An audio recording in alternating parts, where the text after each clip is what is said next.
Hello बच्चों, जय श्री श्याम। आज हम पढ़ेंगे converse of basic proportionality theorem और कन्वर्स ऑफ थेल्स थ्योरम। इस थ्योरम में कहा गया है कि अगर कोई भी ट्राइंगल है जैसे ये, तो उसकी जो एक साइड है उस पर एक पॉइंट है और दूसरे साइड पे दूसरा पॉइंट है और उससे कोई लाइन पास होती है, तो जो पार्ट्स हो रहे हैं एक साइड इसके और इसके, जैसे A D upon D B और A E upon E C, ये प्रोपोर्शन इक्वल हैं। तो ऐसी कंडीशन में जो लाइन है इस इन पॉइंट से जो पास हो रही लाइन वो थर्ड साइड के पैरेलल होगी, यानी D E parallel B C होना चाहिए। इसके लिए अपन गिवन लिख देंगे कि A D upon D B is equal to A E upon E C. अब प्रूव करना है अपन को D E parallel B C.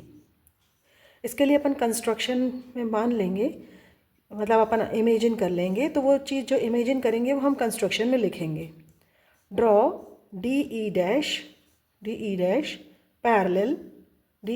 Parallel to B सी।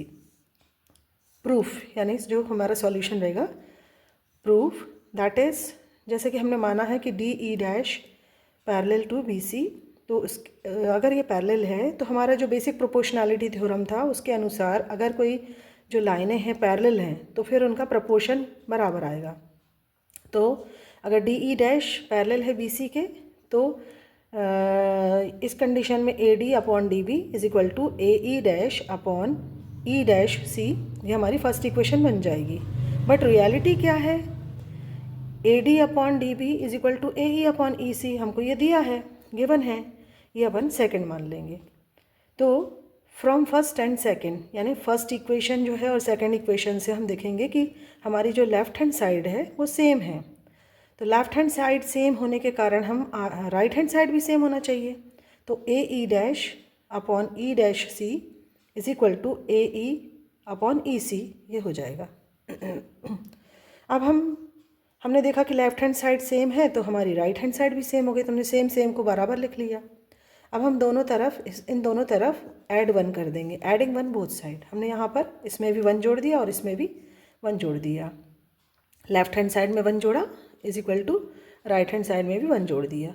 इससे क्या होगा कि ये जो A E dash upon E dash C है, तो ये जो डिनोमिनेटर है ये 1 से मल्टीप्लाई हो जाएगा।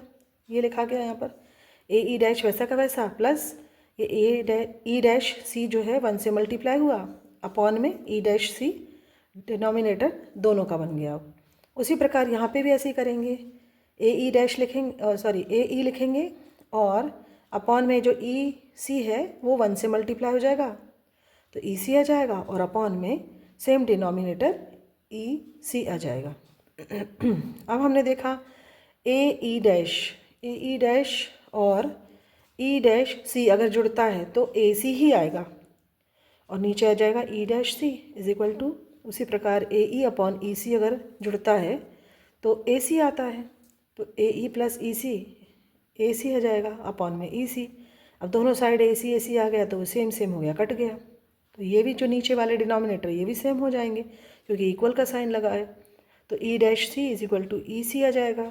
अब देखा हमने कि ई डैश सी है और ई सी है, तो सी सी भी सेम हो गया, यानी ई डैश और ई दोनों सेम है, यानी कौन लिख देंगे, therefore E dash and E coincides, thus D E parallel B C. तो हमने ये प्रूफ कर दिया converse of basic proportionality theorem. अगर मेरा वीडियो आपको पसंद आया है तो लाइक कीजिए, शेयर कीजिए, कमेंट कीजिए और मेरे चैनल को सब्सक्राइब कीजिए। धन्यवाद।